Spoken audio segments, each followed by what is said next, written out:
I hope he succeeds. It'll be a hoot.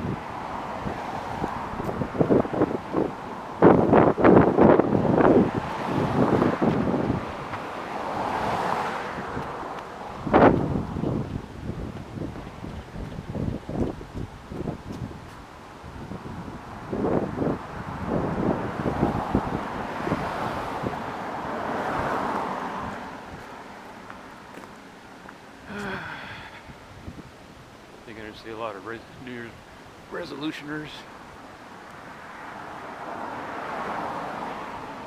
There are a few more this year than last year. Last year people gave up. This year it looks like people are fighting a little bit.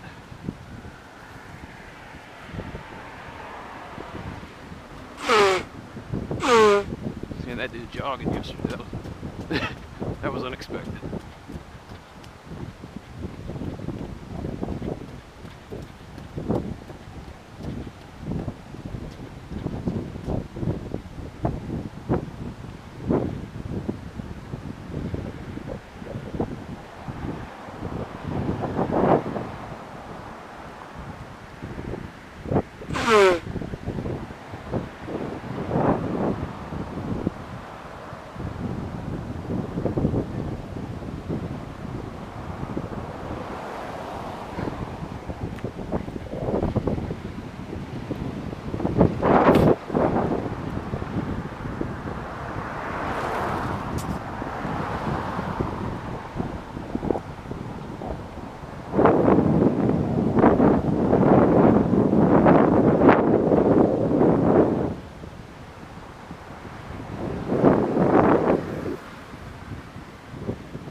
I guess the mystery to me is, where did those tree clippings come from? Because there are no trees.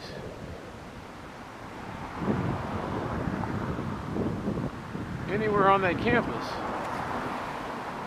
Did somebody just dump that stuff there and forget about it, or are the kids doing a big composting project?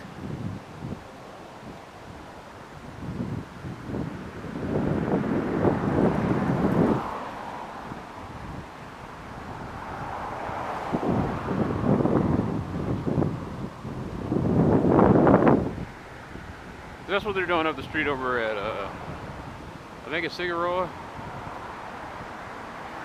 Can't remember what the name of that school is. Anyway, the one off of West Chapel. They got a whole farming thing they're doing.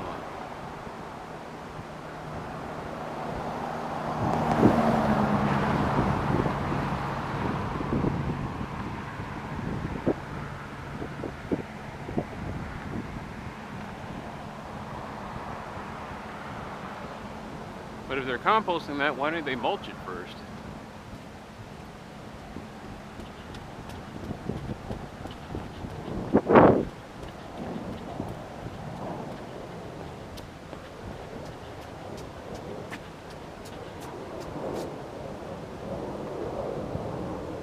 Like maybe they wanted to be environmental, not use a combustion engine wood chipper, break it down into smaller pieces.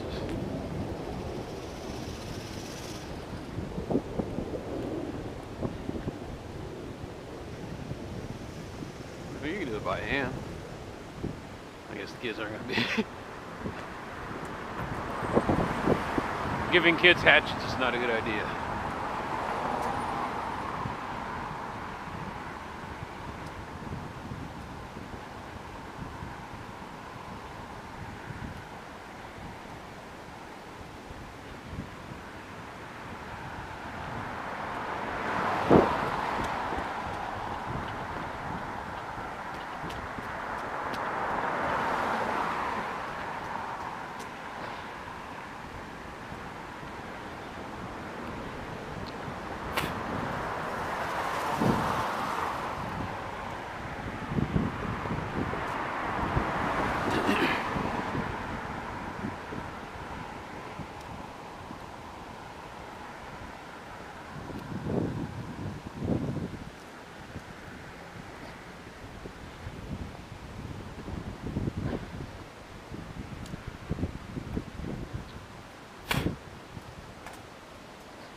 My left toe doesn't hurt as much.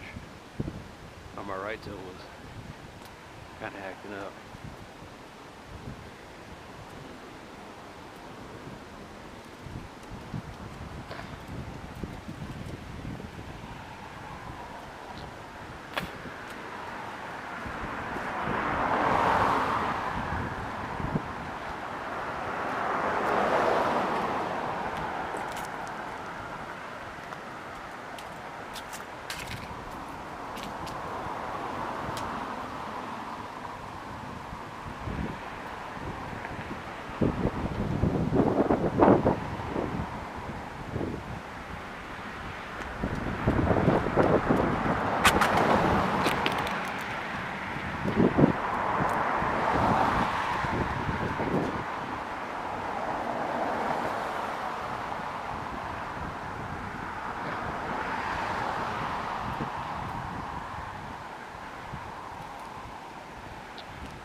No, I don't understand that at all. It's like, so the devices go to a blue screen of death.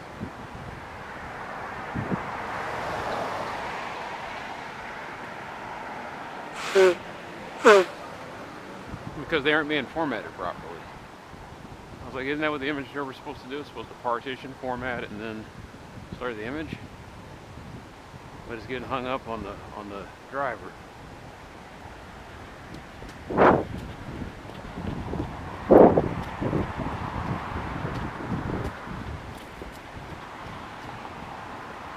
Does that mean the SATA driver is failing?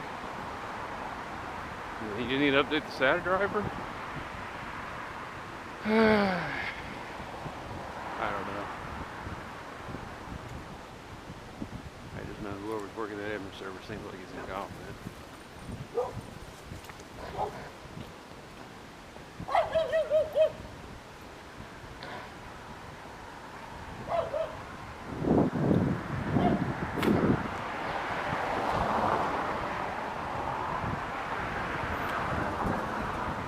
You only get a blue screen of death for two reasons. Bad memory, or not bad or occupied memory, or bad driver, or bad hardware.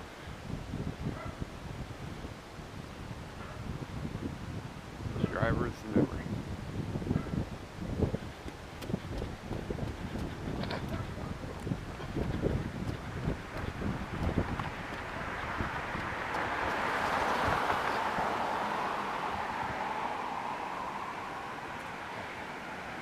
Since it's consistently happening, it's a hardware issue.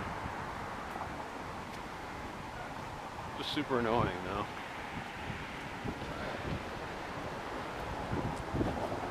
Well, just pull them and put them on external drives, and then format the drives. I just rolled my eyes when I heard that.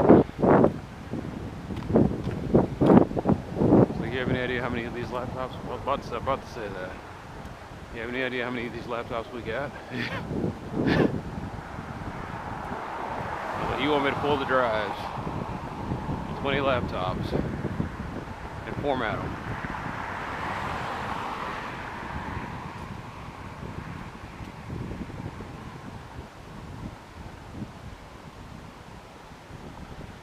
I mean, I got an external drive enclosure. I bought it for just such a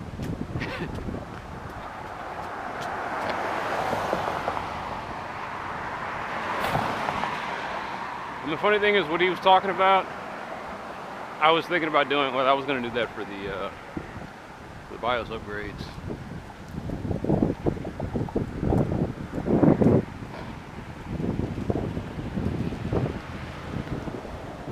I have an external drive that runs Windows.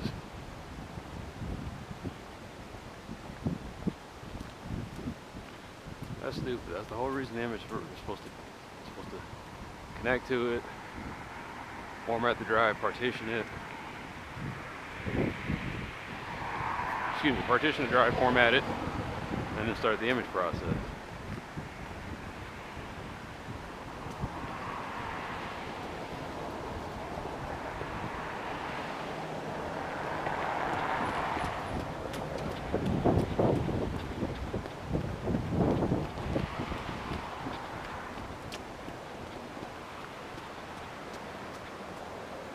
bottom line is he just added 10, 20 more minutes to our laptop setup.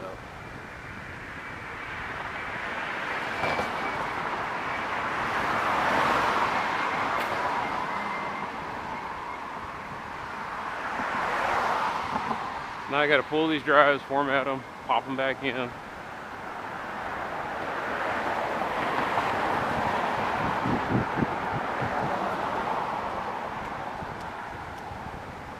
When you're doing batches of 6, that's an hour.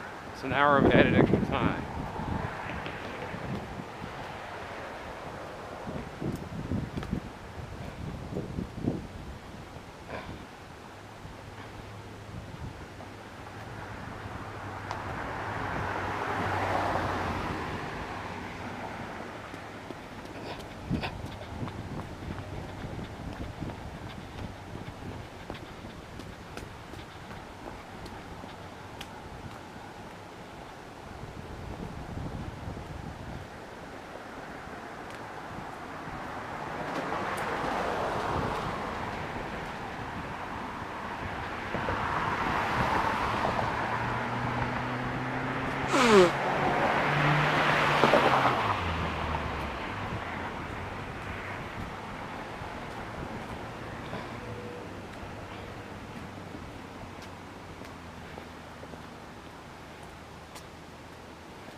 And actually, I don't have to do that. I just realized I have the I have a thumb drive with I downloaded it as a utility. Basically, it runs Windows PE. Okay, oh, it's a fucker out here. It runs Windows PE. So I'll take that thumb drive, and I think it's got a format. It's got a little. It's got a formatter on it. So that's all I got to say. Here to specify how to format it. FAT32, NTFS. If I'm using the default quick formatter that Windows has built in, I'm assuming that it's probably going to format it in NTFS.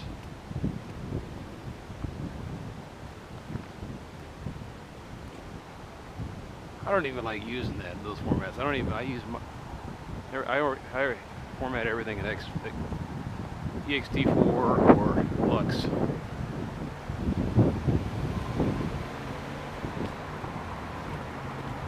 Why Lux? You gotta encrypt, sometimes you gotta encrypt drives.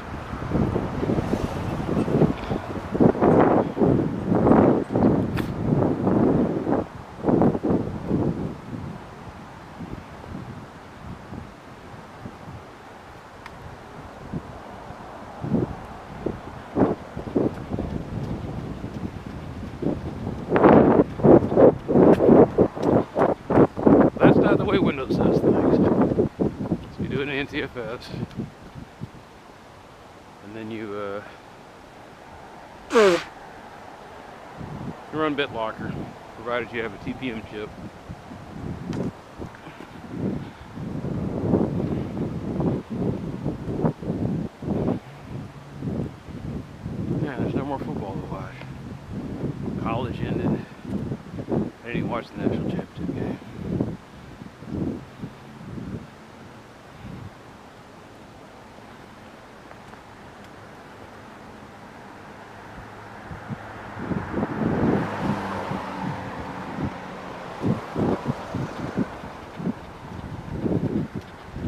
I tell you, these fuckers always got something going on.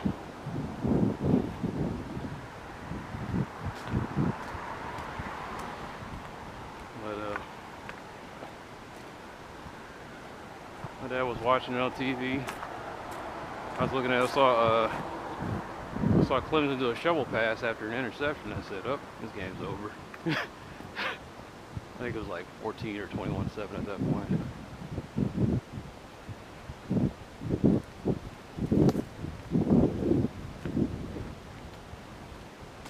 A lot of pissed off people.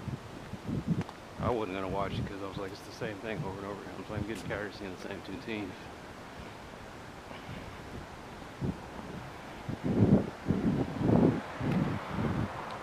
I'm like, if Alabama was just going to lay an egg, they could have gave UCF the shot.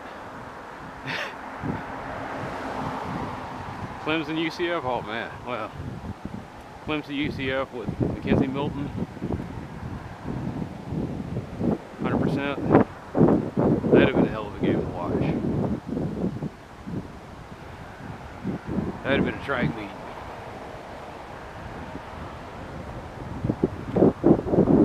Florida speed versus South Carolina speed.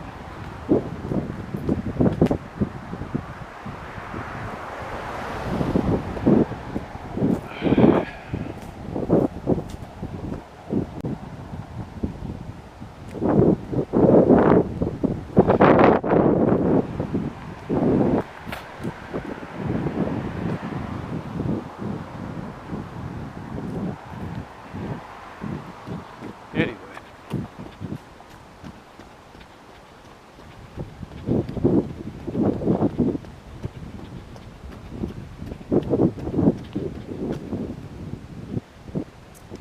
Can't watch basketball. I'm gonna have to stop watching the Mavericks for a while, at least until after the All-Star break. They pissed me off playing LA last night. LA had LeBron's injured. I think one of the other starting guys, Rondo, was injured. They had gotten through. They were playing on the second night of a back-to-back. Dallas is at home, fresh, 100%.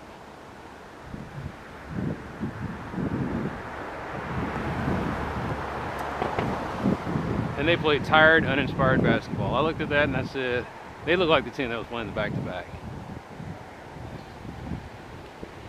I was done. I said, you know what? I was making excuses. I was thinking they were going to turn it around. And they just...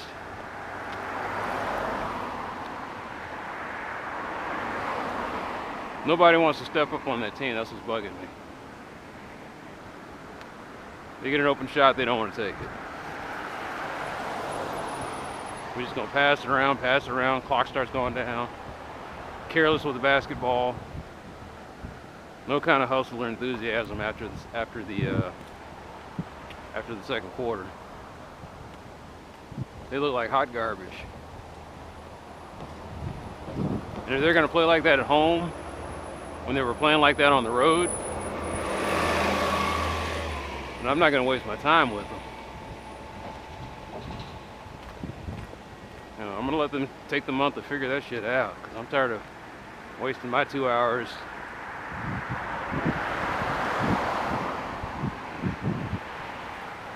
watching a team that still ain't got it figured out after this many months.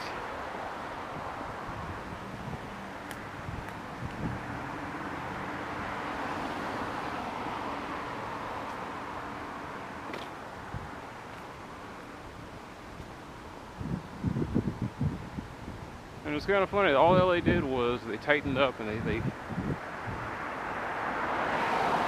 they got really good at defending the paint. They were going to let the Mavericks have all the perimeter shots they wanted.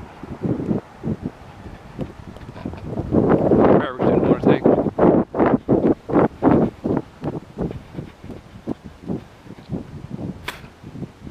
They had no confidence in their long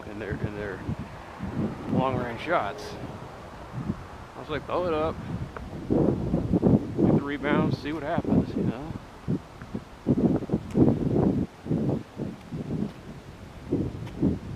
could have done that shit during to Golden State. LA would have been tightening down the paint, and Golden State would have been raining down threes. The next thing they've been trying to defend the three ball and open up the lanes again.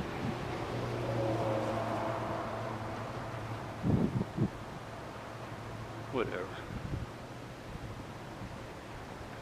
So they played like garbage.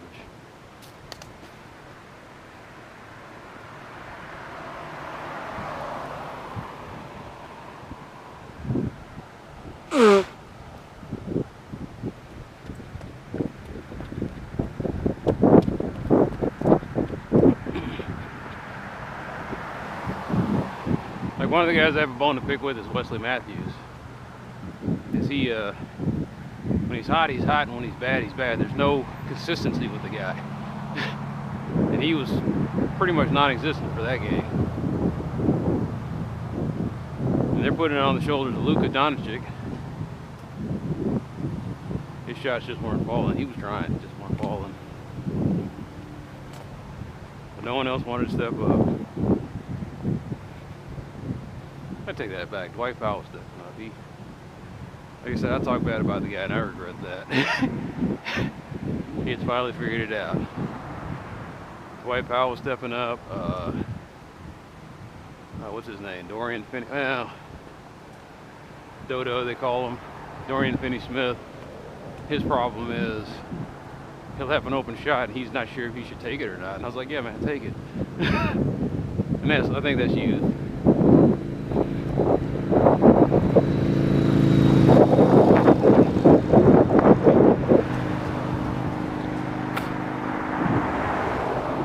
First half, he was getting in there and grabbing offensive rebounds, dunking stuff in. He was a human garbage collector.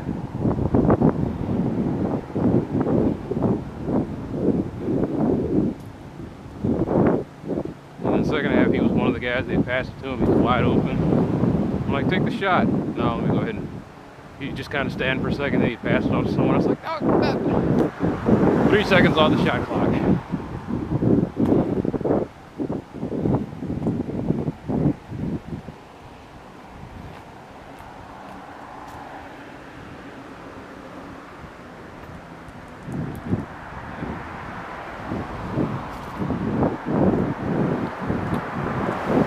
The last 3 games, that seems to be the problem, is they don't know who should take the shot. And I was like, all of you guys get paid millions of dollars, all of you can take the shot. Whoever's open, take the shot. It's not hard to figure out.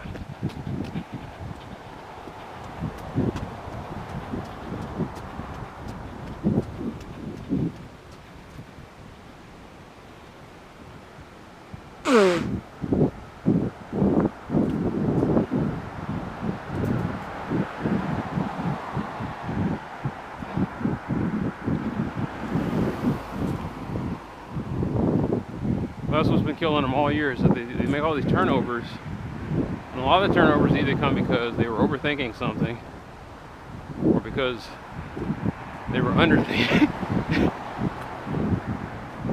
Like I saw one possession, they put a full court press on them. Guy's passing the thing inbounds, dude just snatches it like, they were just caught looking, like, oh, where did he come from? I was like, dude's always there.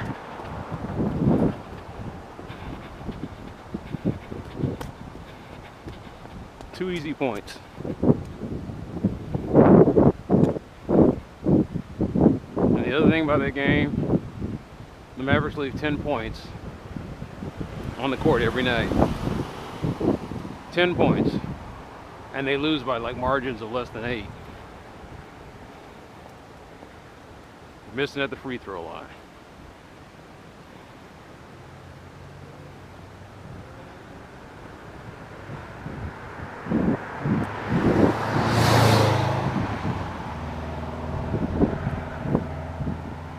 Missing at the free throw line, and turnovers are just giving away points.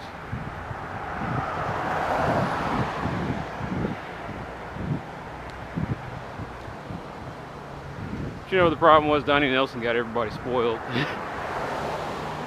Don Nelson Sr. He, back when they had Nash and Dirk was in his prime, they were hitting like 80% of their shots, the free throws.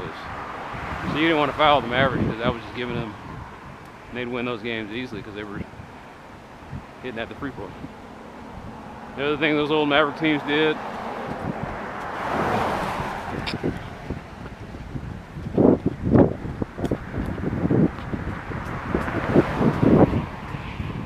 now that I think about it, maybe it's Carlisle.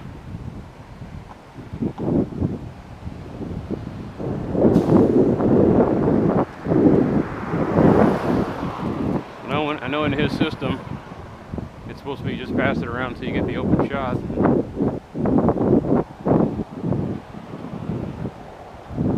Like I said, overthinking.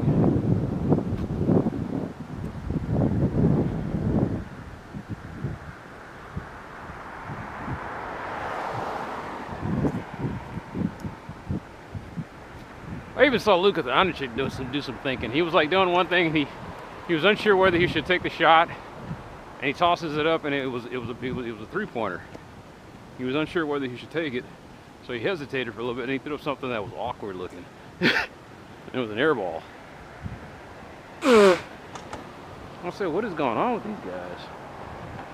And now I'm thinking about it, maybe the coach told them something. They just fucked up the whole plan. For the last 3 games, they look like they aren't sure who's supposed to take the shot.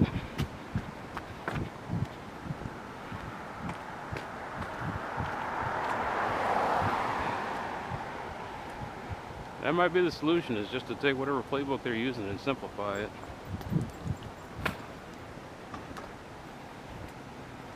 Any sport is like that. Like we were playing football over here. Our coach had us doing the wishbone. Wishbone is a very complicated offense, man. I looked at that thing, and I was like, if you're a lineman, you have to sit here and all the linemen get assignments, and you have to figure out who you're going to block. And if you're guarding the wishbone, you fire out, and if you don't have a tackle, you pretty much just hit the linebacker, but you're always trying to aim for the linebacker. So then we just simplified the offense and made it to where linemen take a 45-degree angled step and just plow whatever's in front of you. Suddenly holes started opening up. We're hitting guys at the second level.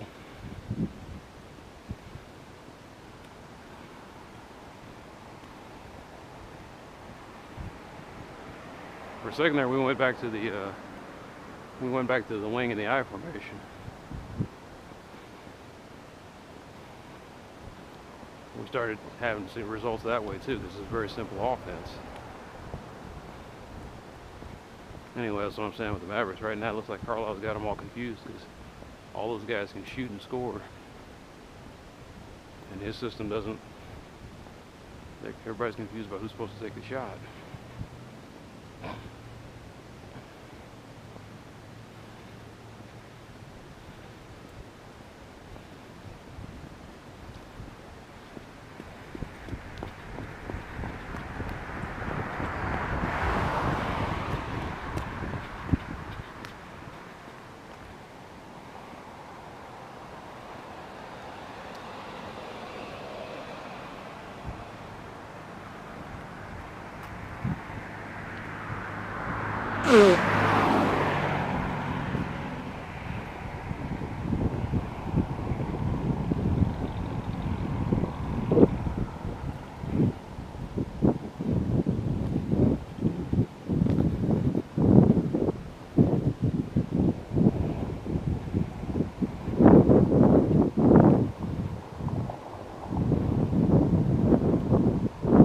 Maverick style of play now. During the Donnie Nelson years, it was a lot of those fast break points, stealing, rebounding, and just try to run back as fast as you can, and a lot of perimeter scoring. There's going to be teams to the point that aren't really defensive minded so much. Carlisle's thing is slow tempo basketball, defend the paint, no turnovers, pass to open up things.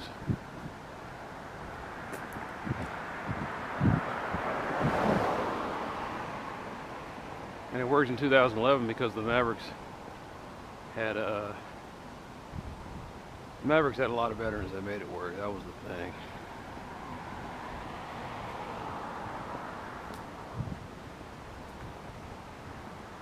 Mavericks finally had a big man.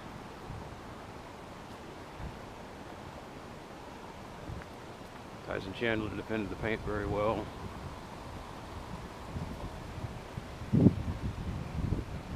That year, a lot of things, like I said, this year, that's why I was watching them. They were kind of reminded me of 2011. I remember watching some of those games, and they, Fox Sport News, they put a little vignette together, and it's called Street Busters. And they had Jason Kidd and Jason Terry, and I can't remember the third person they had, but they had them all in the Ghostbusters like outfits.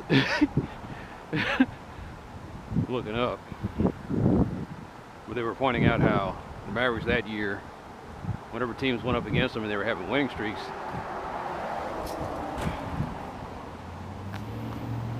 the Mavericks were breaking those streaks. And that year they really threw a lot of teams off their timing.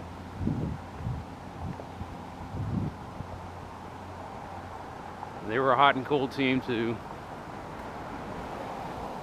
Made it into the playoffs. And then that series with Portland, that was their crucible. They got beat up by, I think I remember they got beat up by Portland like the first game. After that, they got pissed.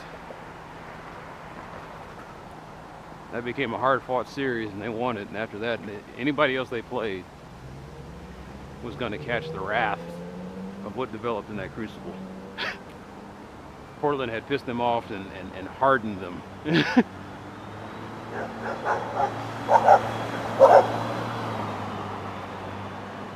I miss that rivalry, man. Dallas and the Kings, Dallas and Portland. Everybody says there's a rivalry between them and the Lakers. But the Lakers, if you look at the overall record, it really wasn't much of a rivalry. They got their asses whooped in the playoffs. I can't remember what game that was. I was watching and my dad was saying, yeah, he said, my friend Clifford called me. He said, man, what was up with those Mavericks, man? They were just they just kept shooting all those threes. Boy, I remember that, man. It was Jason Terry. I think he was the first one. He threw one up. Then Dirk was throwing them up. Then Cade was throwing them up. And then it just turned into a three-point shooting contest.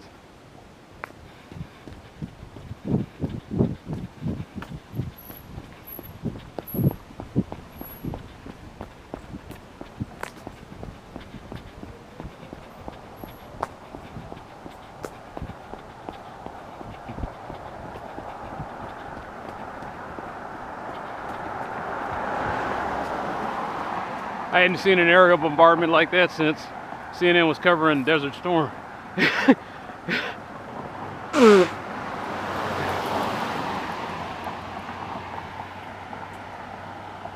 Lakers didn't know what to do, man. They were looking so slow-footed. Mavericks wouldn't even drive it all the way down the court. They would just stop at the three-point line, shoot it. How do you defend that? You're trying to get back there, stop it from getting into the paint, and they're hitting from the perimeter.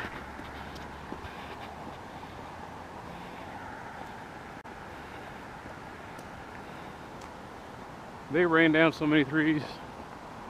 That was the year they got Peja Stojakovic too.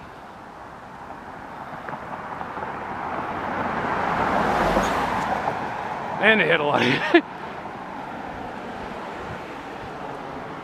Peja Stojakovic, the Serbian assassin. That's what I heard that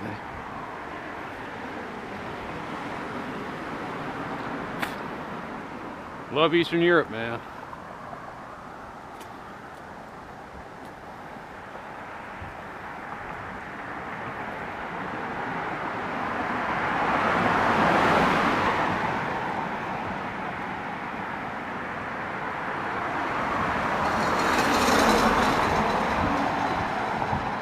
Yeah, but what sucked about that year is I was working, and so I missed that whole playoff series, and I thought maybe later on in life I'd be able to find it and watch it. I don't even know where I would secure something like that so I can watch that whole playoff run. When they won the championship, I was at work.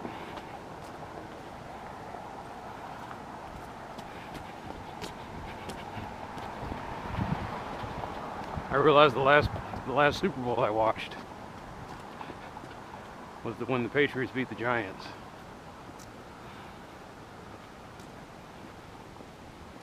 That first time. Excuse me, when the Giants beat the Patriots the first time. That was the last time I watched the Super Bowl.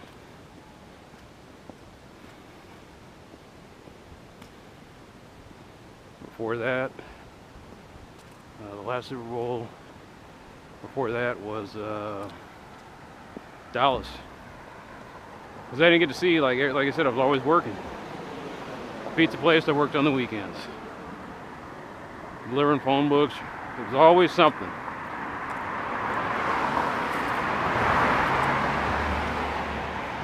You know, I always work on the weekends because no one else wants to. That's the secret to finding a steady job. You find a shit job that nobody wants to do, and you pour yourself into it.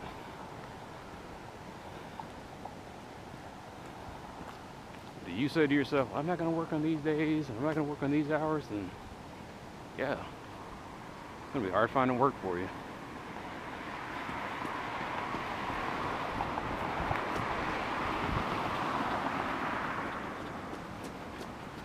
I hate working 8 to 5, but I've done it.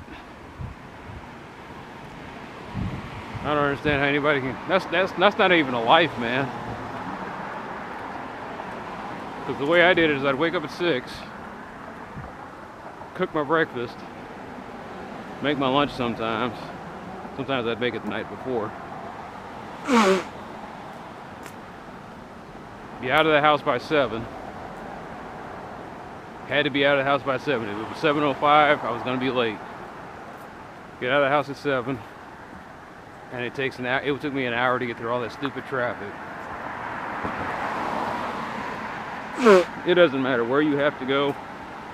Everywhere in Dallas back then, maybe even now, it took an hour. And these jobs are way out in the middle of. Right in the middle of the bumfucks, man. It was, I had to drive all the way up to Plano, Legacy Drive every day because I had to go to EDS. That was at least an hour. I used to take the freeway. That wasn't happening. So then I started taking Preston all the way up to Legacy. It was actually faster just to take a major street.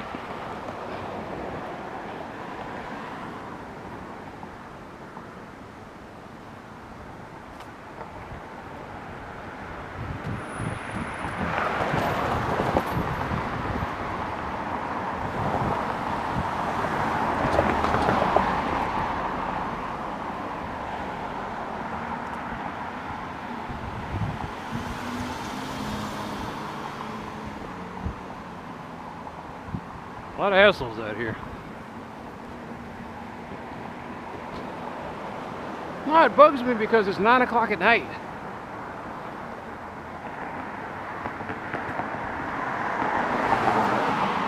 And I don't get it because I keep thinking about, like, I'm talking about how I worked 8 to 5. I thought everybody was still working that.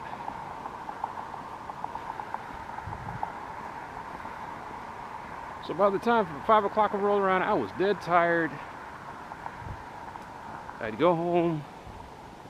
I didn't go home. What I did was I would go to my classes, if I had classes, or I'd go to the gym, come home, eat around 7 o'clock. I'd have 2 hours to myself, and then till about 9, and then I get ready to go back to work again.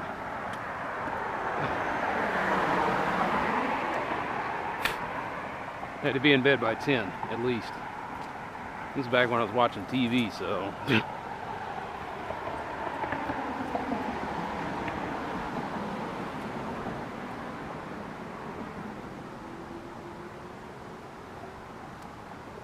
I've always had weird shifts. my second job, I worked from, I think it was 2 in the afternoon. Okay, 2 shifts.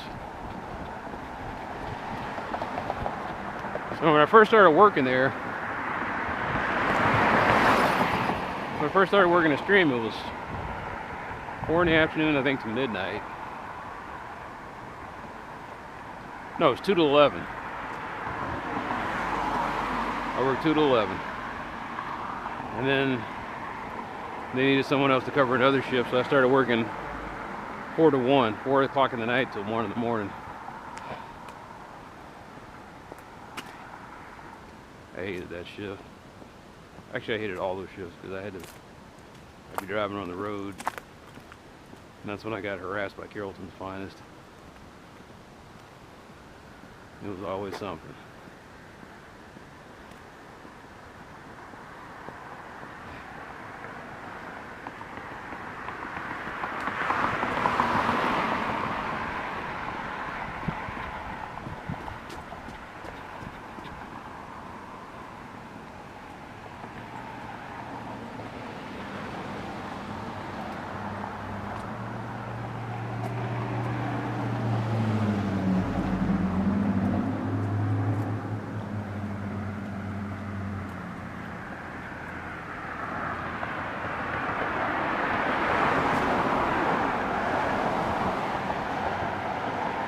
Yeah, I was thinking about that. You work an 9-hour shift, and it's an hour of traffic both ways, so that becomes 11 hours. And then everything else, half my day dedicated to work.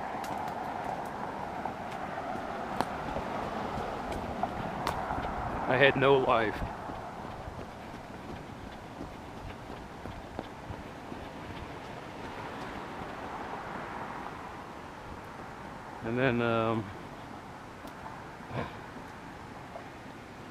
And then I spent the weekends. It takes 1 day to recover from the work week. So I would just sleep, or I would just relax. And then Sunday I had to prep for the upcoming week. Take care of whatever you needed to take care of on Sunday, because you go back to where it was the other way around. Take care of what you need to take care of on Saturday, and then rest up on Sunday.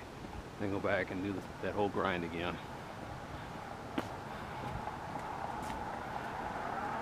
Man, I hated that.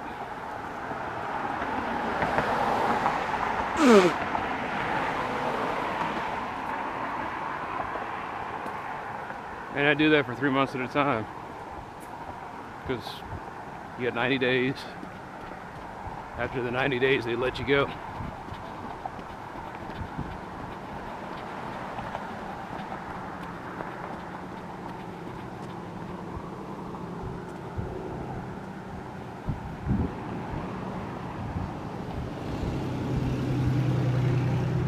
The only cool thing about that living like that,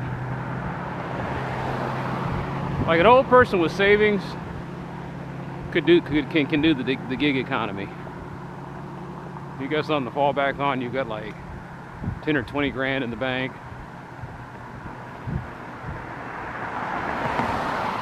You work for 3 months, you get laid off, get you some unemployment, and then when that runs dry, get you something else.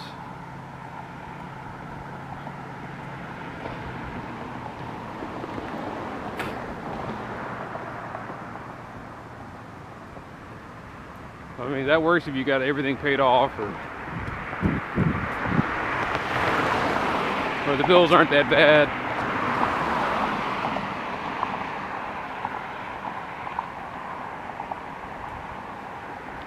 When you're young,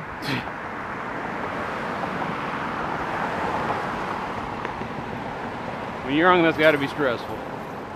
How am I going to pay my apartment bills this month? How am I going to pay my utilities?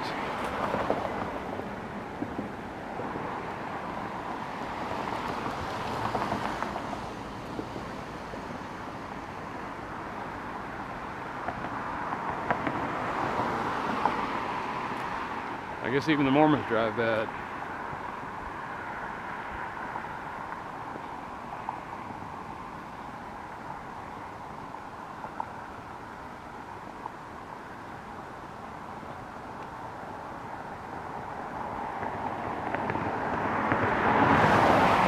one of those things.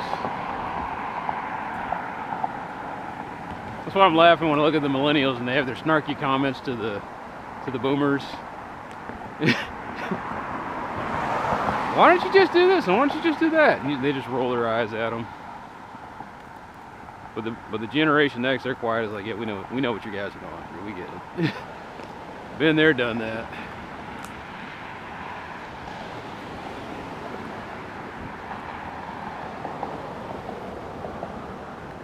The job market now is the game of musical chairs.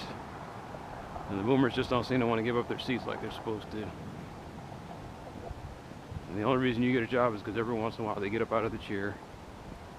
You sit there for a while, for a minute. And then just right back to playing musical chairs again. Waiting for that massive boomer die-off. Can you imagine the progress society will make them? Man. Well, if there's anything left, I think we'll do all right.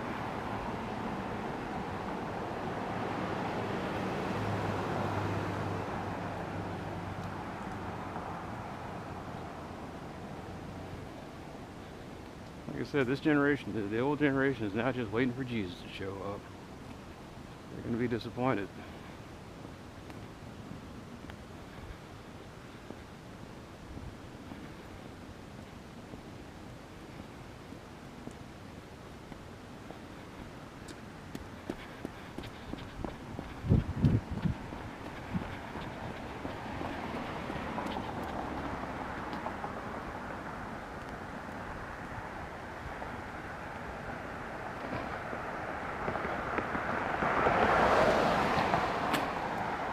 I think I have time for a life now. I don't know how to live one.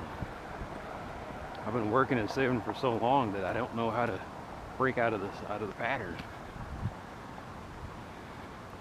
So I'm changing my workout habits.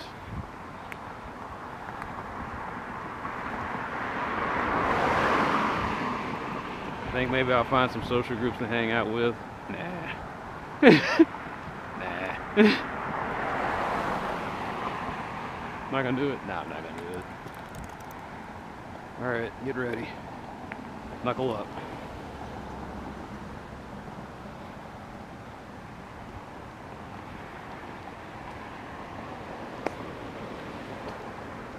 We'll see. All I know is I'm 40. And not really looking forward to the next 30 years. More work. More uncertainty, more things getting more expensive than I can afford.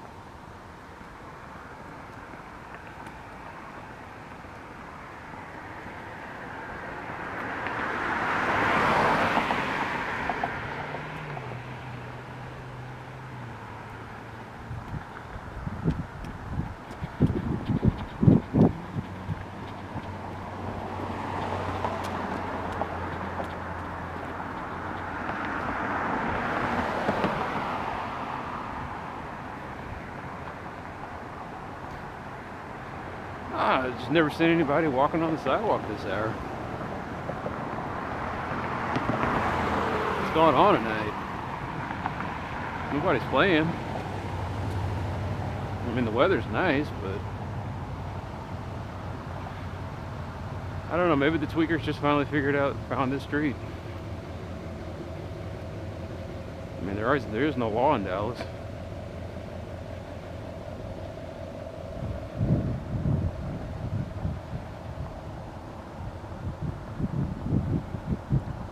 You think you make people nervous? I hope so. I hope not to get robbed. Has it ever been that bad? No, just downtown Dallas is worse. I would never do this in downtown Dallas. I went down there to register for the White Rock Marathon. I forgot they don't call it that anymore. Fuck it, I'll just keep calling it that. Fuck this city and its branding and marketing. Anyway, went there to register for the marathon. Got lost after getting off the train. This homeless guy offered to give me an escort to where I needed to go, and then asked me for a little money, and I said, you know what, here you go, man. Gave him $40. I didn't care shit. I was looking around, it was him and a bunch of other folks with backpacks.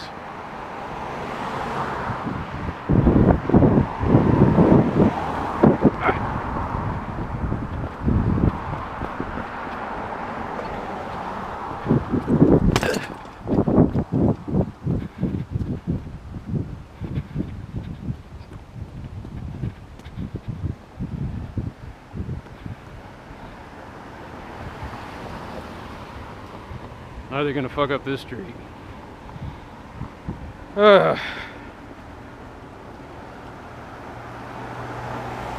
rest for the wicked, nor those who live in the city of the wicked.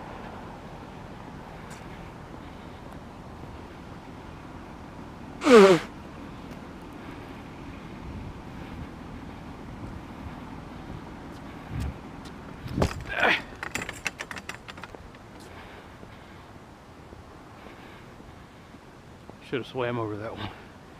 I just like ripping because I'm usually the shortest guy.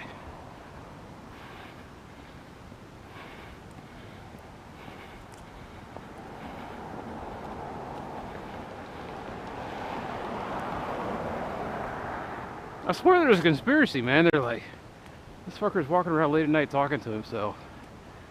I want him off our streets at night. And the cops aren't going to do anything about it.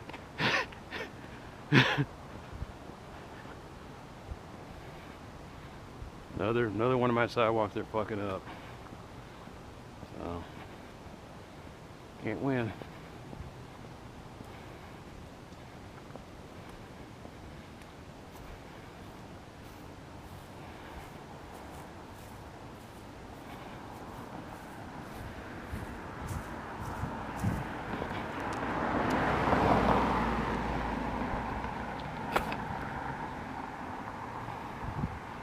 I talk a lot of boomers and I mention that stuff and they just kind of, some gets incensed.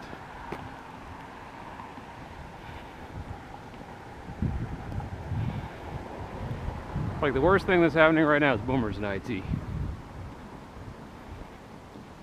boomers in IT were still doing things the way they did them back in the 90s.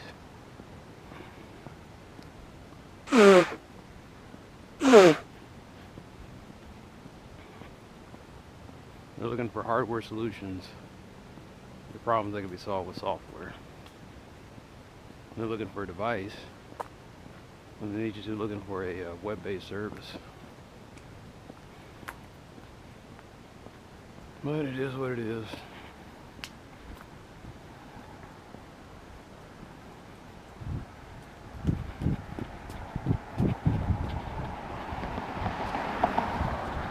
I was thinking about that episode of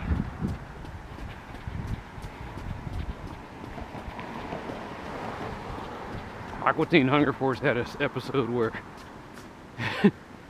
the guy, what was his name, Master Shake,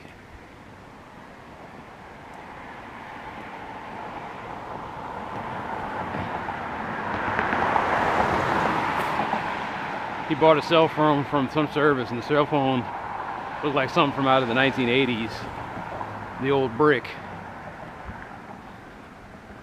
And then when he bought the brick, it was like cheap or free. But to get the brick work, he had to get all these accessories.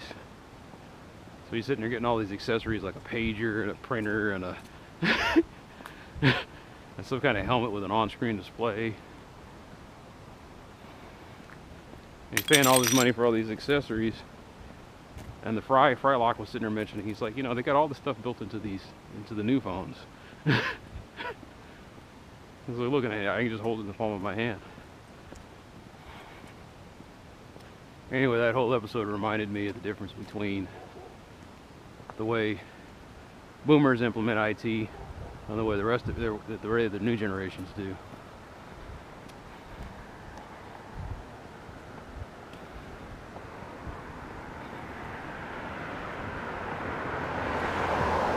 You think to yourself, well, wasn't Steve Jobs a boomer? Didn't he come up with the iPhone? No, he just took credit for it. He marketed it. I'm sure that there's someone who's writing stories about who developed the iPhone first, but I think about a technology like USB that was supposed to be a temporary thing that we would use until we move over to something else, and then it became the standard. Here we are 20 years later, almost 30 years later, and people are just fighting the new Thunderbolt. I like the Thunderbolt, man. It's great. You can do all this. It's all in one port. Small, hard to break those ports.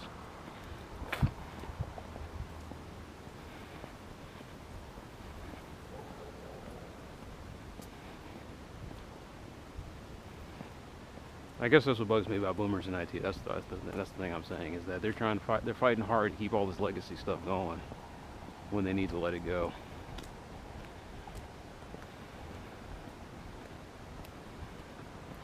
And they're trying to keep the legacy because that's all they know. They don't want to learn the new stuff.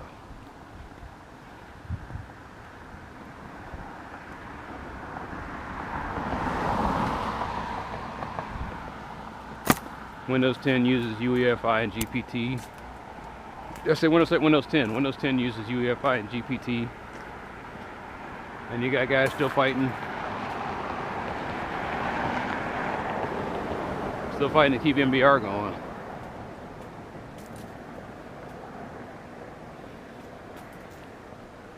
Do you like UEFI? Love it. I love not having to come up with boot disks and boot devices. Just needs the BIOS needs a file. That's it.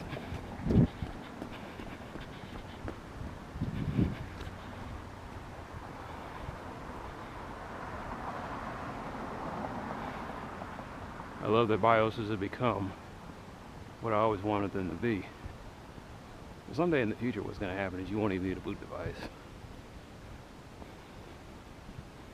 A boot device will be something you rarely use. The BIOS will have built-in browser that will take you to a website and allow you to download or install over the cloud the operating system you want. Almost there. Almost. Why do I say almost? The Raspberry Pi is like that. You grab a Raspberry Pi, you go to this website, and the website has a zip file, and you take that zip file and you put it onto you put the contents onto an SD card.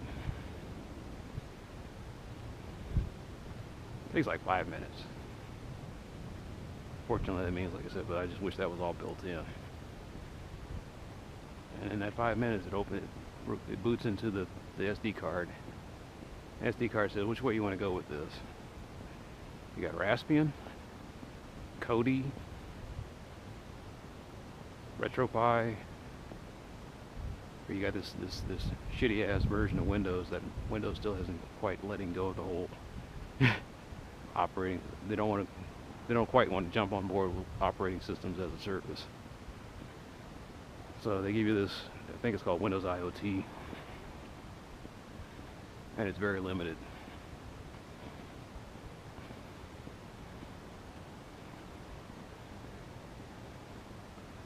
It's like Windows Sample Platter or something. Not even Windows Sample Platter, it's like Windows Angry Sample. Like the flavor of Windows on a toothpick, and you just kind of taste it and I try to hold it in. It's like, can I have something to actually chew on? Oh no, that would cost money. Okay. You kind of smell the whiff. It's a whiff of Windows. Linux, on the other hand, they're giving you almost a full-blown. They're cramming as much Linux as they can into it, provided that it'll work with the ARM processor or oh, what's the new one you use? Qualcomm. Bought a brand new Raspberry Pi and I haven't broken it in yet because I haven't had time.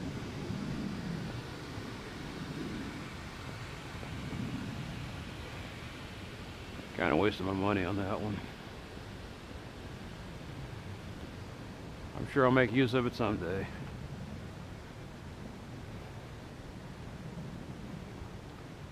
I think maybe I'll do that.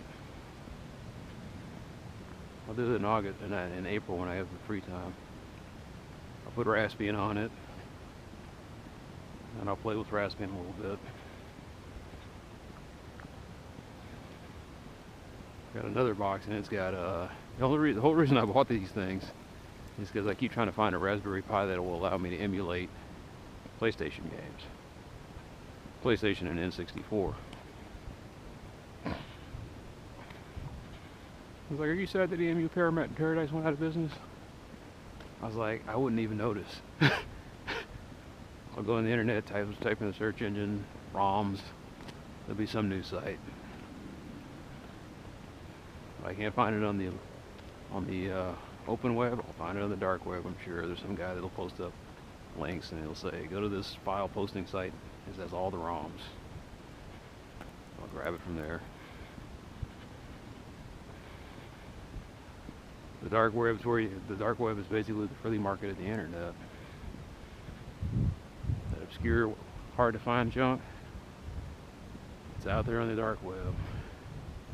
That's where the Pirate Bay went. You just go there, get your links, find them in the open web. It's all out there. It's just not, the crawlers can't find this stuff anymore.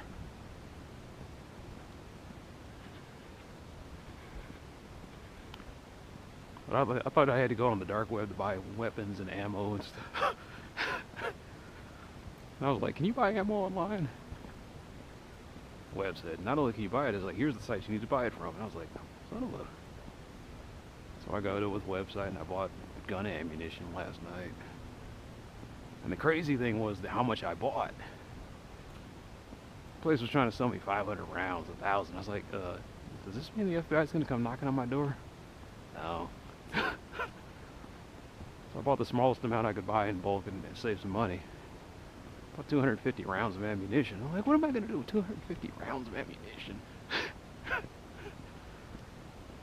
They come in 50-round boxes. I was like, all right. Bought a couple more magazines. Supposed to be getting here by the end of the week.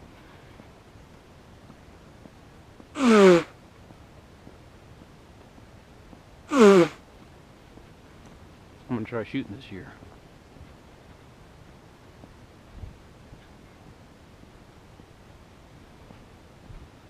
It just creeps me out, man. Some of the stuff that you can get on the internet with no questions asked. Like gun ammunition was the last thing you could be buying, but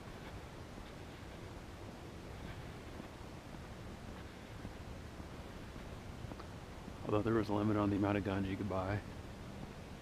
And the guy says, "I got this. He's got like 10 guns. I got a shotgun, pistol. If I wanted to, I could get a rifle. That'd be a hunting rifle, but I could also get what do they call it? It's called an AR. It's not an AR, but whatever it is, it's the civilian version of the AR-15. Like, there's no way you would go hunting with this rifle, but they just classify it as a rifle, hunting rifle. Would you ever buy it? For shits and giggles, maybe. It's not even that expensive a gun. I think it's like $500. And I bought my pistol, it was $200, so $500, 1,000 rounds of ammunition. Put it out of the gun range and just go nuts.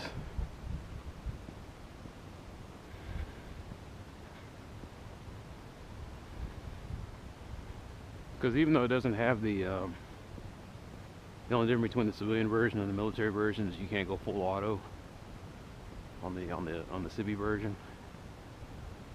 But the trigger pull is supposed to be so soft on that thing that you just press once, pull, and you just empty a clip easily, quickly.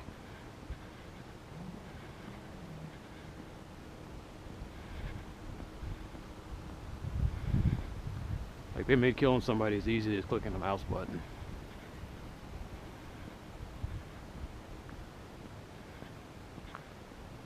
So, something to think about. You think these are all New Year's resolutioners? I don't know, man. I don't know what the fuck's going on.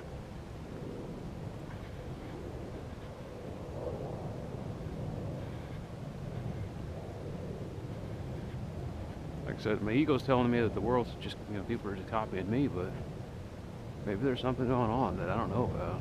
I mean, I don't watch the news anymore.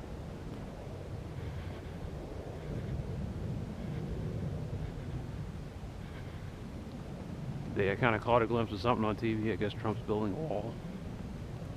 I was like I said, I hope he succeeds. It'd be a hoot. Why do I hope they succeed? You know who's going to be building that wall, right? The people who you're supposed to be keeping out are going to be the ones who are building the wall. I remember watching that on Penn and Teller's bullshit. They came over with a proposal for what kind of wall they wanted to build. So Penn and Teller had some Hispanic guys build the wall. He said, we're going to show you guys how they're going to do it. And they, at a live demonstration, they showed how they spent the whole episode building the wall. And it took the guys who built the wall like 30 seconds to tear it down. They just ripped the sheet metal off. Some guy took a blanket and skirted under it, and it was like, they were in. Yeah, I'm going to have to stop doing this. I'm going to have to stop. You know, I'm worried about letting the charge go down. I just need to recharge the batteries, even though there's only 2/3 of a charge, or even if the battery still has some juice on it. Because I'm getting tired of changing my battery out in neighborhoods that would get nervous when I do it.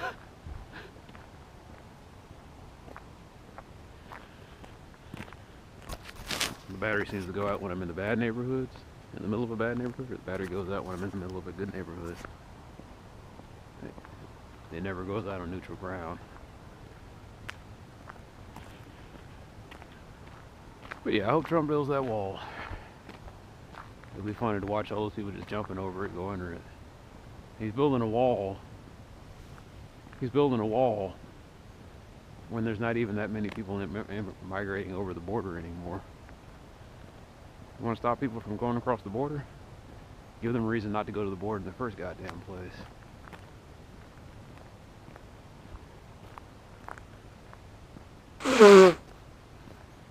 America spent so many years fucking up Latin America. Now they need to start making it better. Need to get together with the international community and start cleaning up their messes. There's a lot of places they need to start doing that, but I don't know, I say that, but maybe it's like radioactivity. Maybe you left the area wasteland, and the best thing you can do is just leave it alone for a few hundred years and let nature take its course.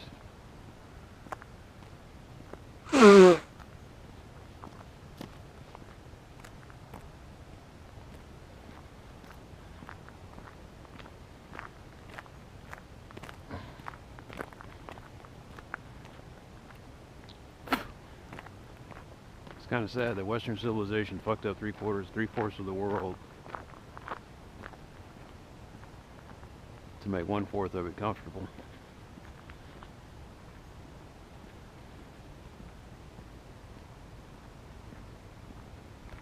Had they known that comfort was going to be temporary, would they have changed their ways? It's a good question.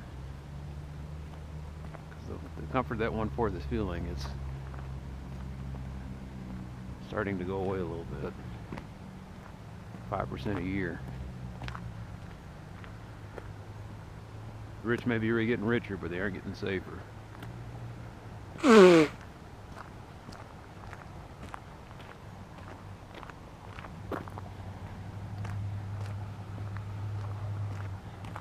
I'm just thinking about all the things they destabilize. Southeast Asia's destabilized. China's still a mess. Everybody's talking about their ascendant, but China's looking like lipstick on a pig. Africa's still fucked up. Latin America's still fucked up.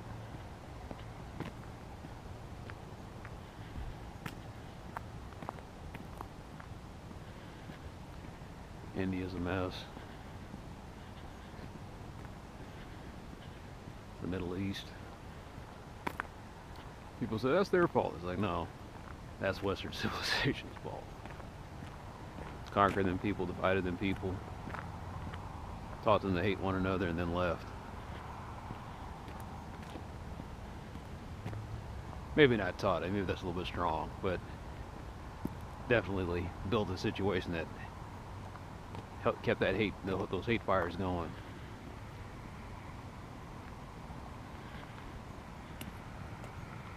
They kind of did like in Pennsylvania. They started, or that place where the coal fire started.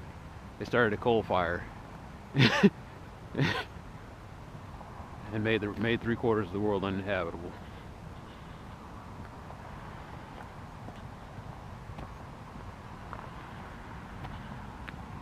Now there's an idea. If you wanted to just disappear in America, where nobody would come after you and find you, I was thinking about that. I was like, because I was like in Russia, in Ukraine, in that area, they got people living in the Chernobyl zone. And the government's not going to do anything about it. They're like, you know what? Let them go. Well, I was like, we got a place like that here. We got a couple of places like that here in the United States. Places where if you just wanted to go and disappear, and like the authorities would try to mess with you, but they really don't want to go in there and mess with you, go to that city in Pennsylvania, that town in Pennsylvania, and just live there on that volcanic earth, slowly dying of toxins. But at least you'd have somewhere to live.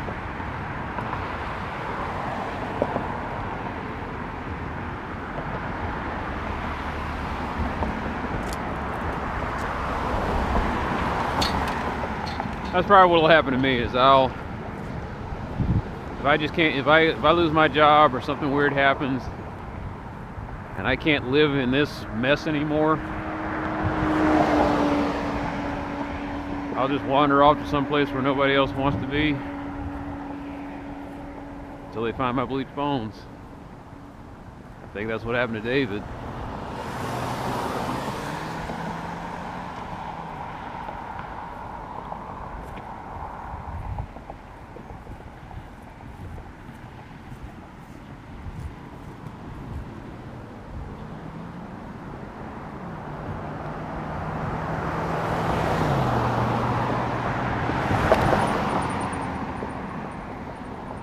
Oh, is this the, yeah, this is the new light. It'll be here until they run this one, until they knock this one down. Fucking barachos.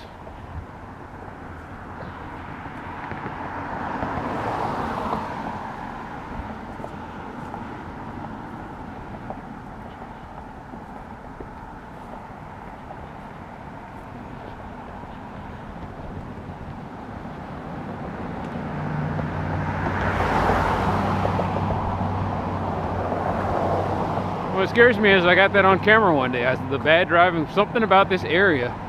People just drive like shit. And that one dude, he just careened over. And I caught that on camera. I was getting right. I was like, I guess I better get out and go help this guy. And I saw like 5 people going over there. I said, all right, looks like the guy they're taking care of and just drove off.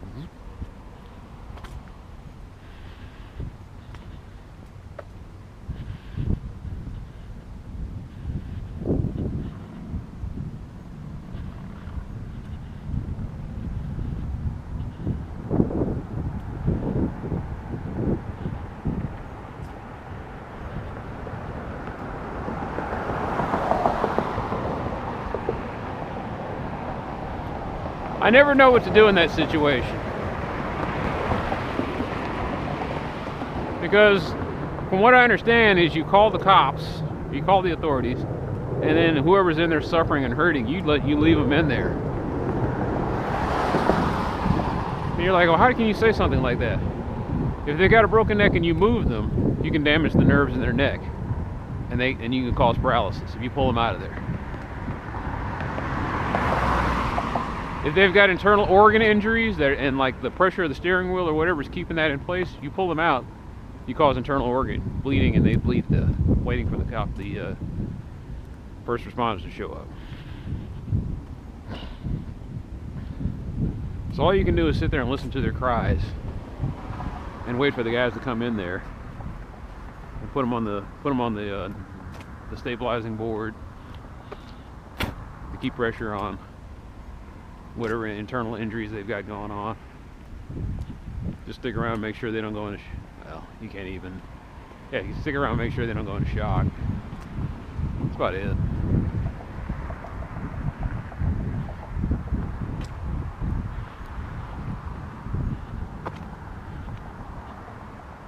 The cool thing is most of the time while I'm driving to work, I didn't realize that some of the nurses I work with, they live in my neighborhood.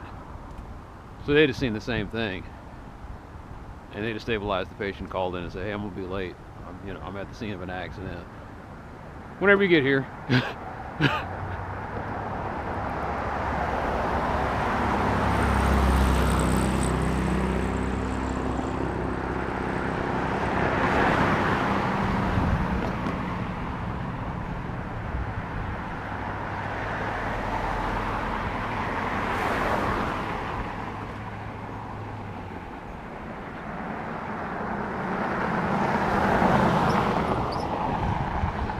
It's weird. I guess I kind of thought that maybe some of this would die down, but like I said, it's 10 o'clock at night.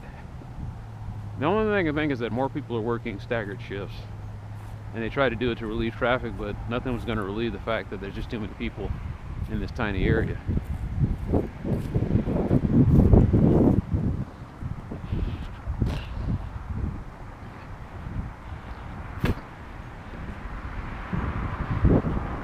Like the solution is going to be,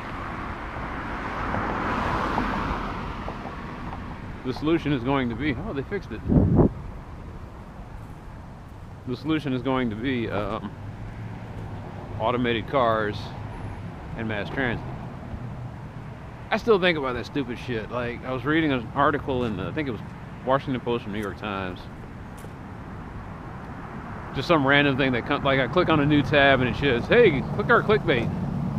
And I clicked on one, and some residents in Arizona are attacking the self-driving cars. And I see stuff like that, and it makes you think that all Americans are stupid like that.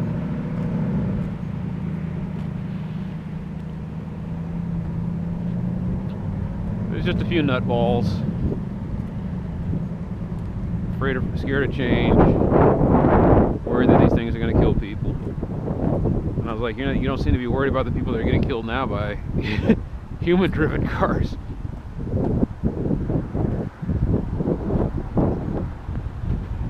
All I got to say about that is, at least a self-driving car stops when it sees a red light. Some of these fuckers out here, they think the red light is more suggestion.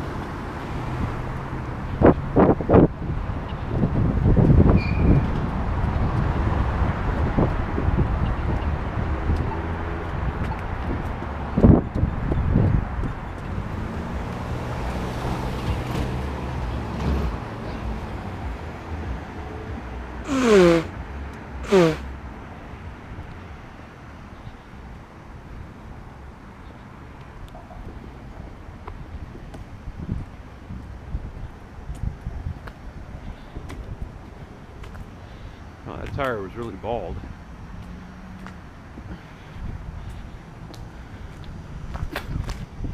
The only thing I can think is the reason I'm so flimmy right now is because the weather's so jacked up.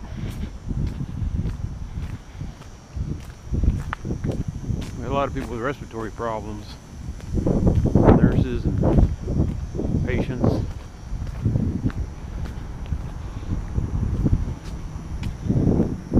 It's this fucking weather. 30 degrees for a couple of days, 60 degrees today,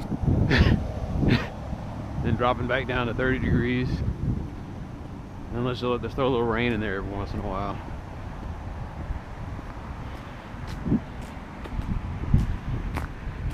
see confused insects.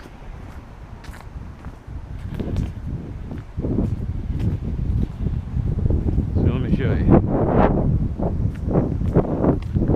Guy throw blows to the stop sign. The self-driving car won't do that.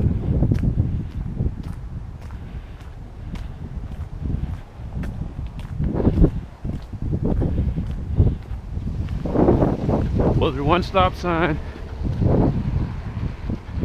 Blow through a second stop sign. Suppose I'd been walking through there. Self-driving car will see me.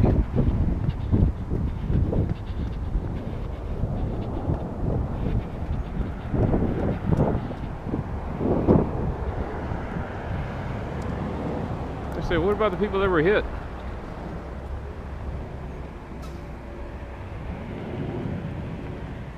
The way I understand it is the people who got hit were either doing something very unusual in the intersection, or somebody had changed some of the settings on the self-driving car that disabled a lot of the safety features.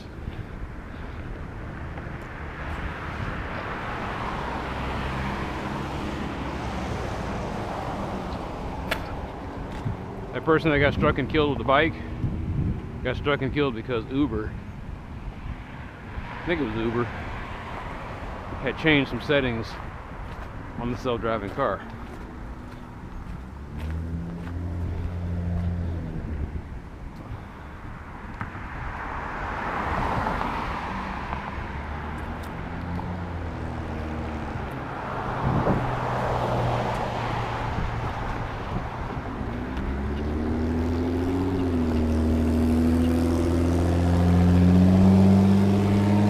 You're just saying you're putting your fate in the hands of a machine.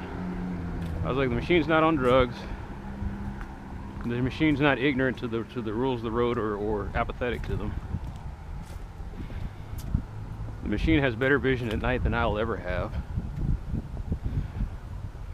Hell, it has better day vision than I'll ever have.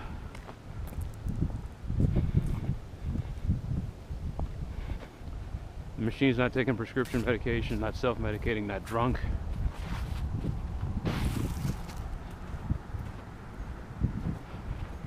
The machine's not worrying about the fact that it got laid off or mortgage or its wife.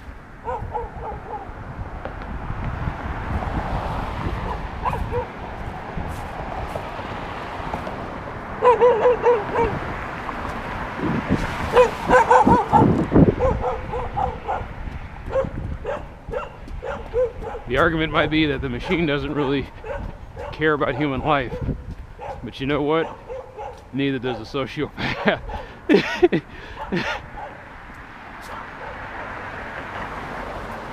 We got more sociopaths driving every day, and they're just as cold and as calculating as any machine. They do not give one whit about anybody. But because they're all about self-preservation, they do just enough not to get anybody else killed.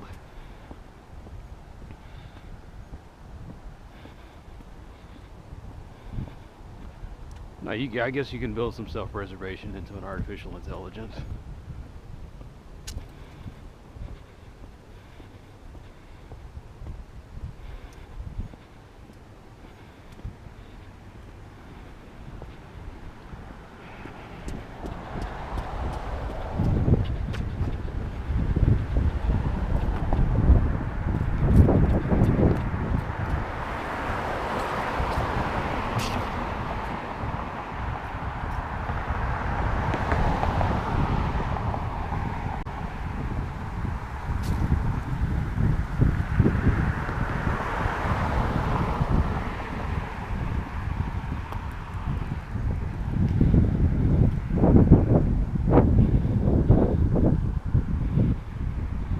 Self-driving car wouldn't have blocked that intersection.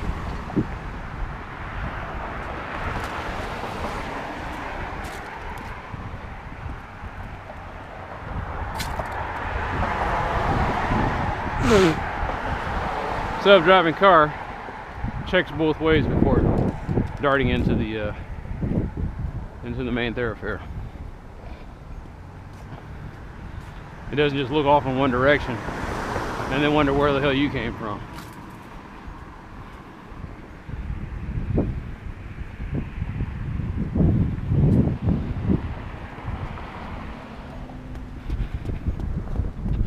Self-driving car is not drunk off its ass on tequila or cheap ass beer.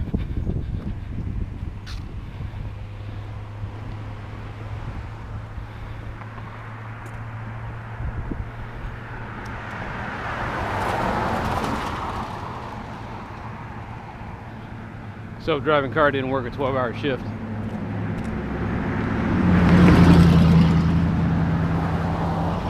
Self-driving car doesn't work 2 8-hour shifts and then try to get on the road dead tired with only 4 hours of sleep.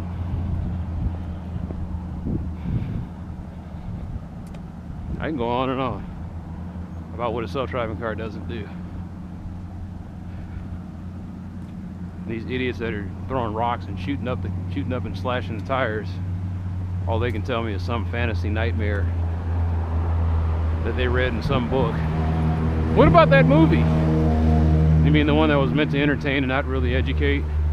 That movie?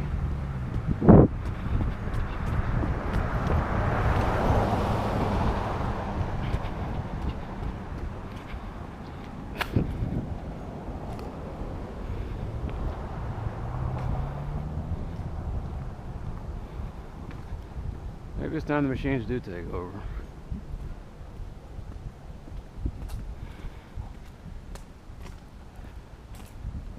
At least they'll be driven by progress and not by profit and greed.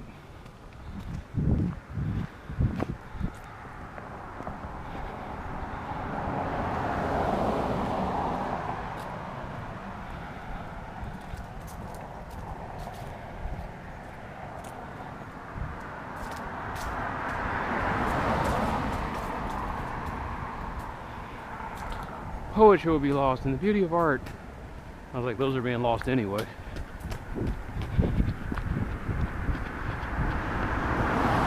What's the thing that people always get pissed off about? Their tax money being spent on the endowment for the arts. Just because they don't like the artwork.